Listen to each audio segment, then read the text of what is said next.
السلام علیکم ورحمۃ اللہ وبرکاتہ۔ معزز سامعین و ناظرین، امید ہے آپ خیریت سے ہوں گے۔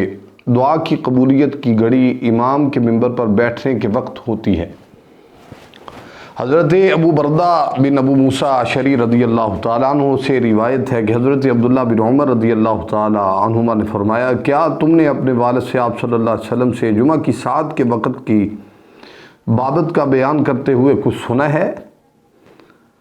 تو حضرت ابو بردہ کہتے ہیں، ہاں میں نے کہا میں نے سنا ہے۔ میں نے اپنے والد کو یہ کہتے ہوئے سنا کہ آپ صلی اللہ علیہ وسلم کو یہ فرماتے ہوئے سنا، وہ گھڑی امام کے منبر پر بیٹھنے سے نماز جمعہ کے ختم تک ہوتی ہے۔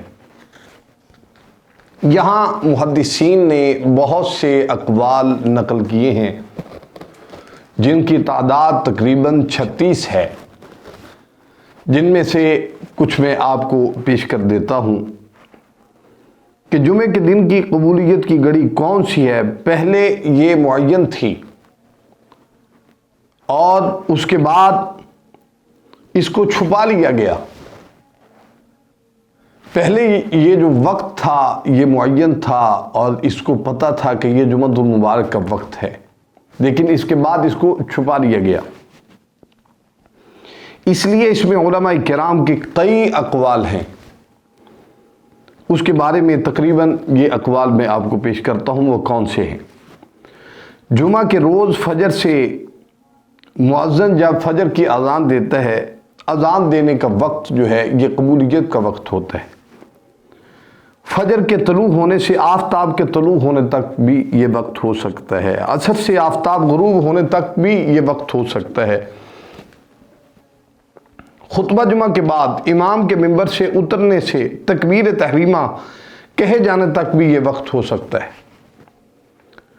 اور طلوع آفتاب کا وقت، ایک پہر باقی دن کی آخری ساعت جو ہوتی ہے یہ بھی وقت ہو سکتا ہے۔ یہاں لیکن میں مشہور جو قول ہیں وہ آپ کو بتانا چاہتا ہوں۔ یہ بڑی ایک لمبی فہرست ہے جس کے بارے میں اگر آپ یہی سنتے جائیں تو یہ ایک لمبی فہرست جو ہے یہ ختم نہیں ہو سکتی۔ لیکن میرا ایک ذاتی مشورہ ہے آپ کو کہ آپ جمعہ المبارک کا جو دن ہے اس کے بارے میں محدثین نے کہا ہے کہ یہ مومنوں کی عید کا دن ہے، اور یہاں ہمیں اپنی اولادوں کو، اپنی نسلوں کو یہ کوشش کرنی چاہیے کہ یہ قرآن و سنت کے جو اقوال ہیں ان کے ذہن میں آ جائیں، اور جمعہ المبارک نماز تو 5 گانا فرض ہے اس کو بھی پڑھنی چاہیے۔ اور محدثین کے بڑے سخت اقوال ہیں اس بارے میں کہ جمعہ المبارک کا اگر بندہ 3 خطبے چھوڑ دیتا ہے تو وہ ایمان سے خارج ہو جاتا ہے۔ یہ بھی قول میں نے پڑھا ہوا ہے۔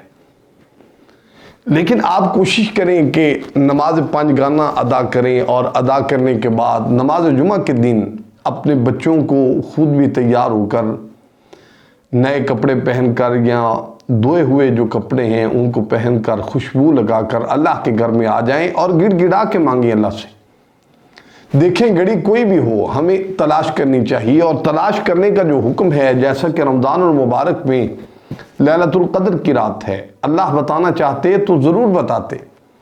نبی علیہ الصلوۃ والسلام کا بھی ایک قول ہے، آقا علیہ الصلوۃ والسلام نے فرمایا، مجھے پتا تھا پھر میرے ذہن سے غائب کر دیا گیا، پھر ڈھونڈو اس کو 21 کی رات میں، 23 کی رات میں، 25ویں کی رات میں، 27 کی رات میں، 29 کی رات میں۔ ایسے ہی ہم نے یہ گھڑی بھی ڈھونڈنی ہے۔ وہ کون سی گھڑی ہے تبھی ڈھونڈ پائیں گے جب ہم عبادت کے جو دہانے پر جائیں گے اور عبادت کا شوق ہمیں ہوگا۔ اور یہاں میں اپنی گفتگو کا اختتام کر رہے ہیں، اور میں آپ کو یہ عرض کرنا چاہتا ہوں کہ آپ جمعہ المبارک کے دن خوب درود پاک پڑھیں، جتنا اس سے افضل اس دن کی کوئی عبادت نہیں ہے۔ نماز فرض ادا کریں، سنتیں ادا کریں، فرض ادا کریں، نفل ادا کریں، کچھ بھی کریں آپ، جو اللہ کے رسول کی عادات تھیں، جو اللہ کے رسول کی سنتیں ہیں، جو اللہ کے رسول کا معمول تھا، اس کو پورا کریں۔ پورا کرنے کے بعد سب کچھ چھوڑ کر آپ کثرت سے درود پاک پڑھیں۔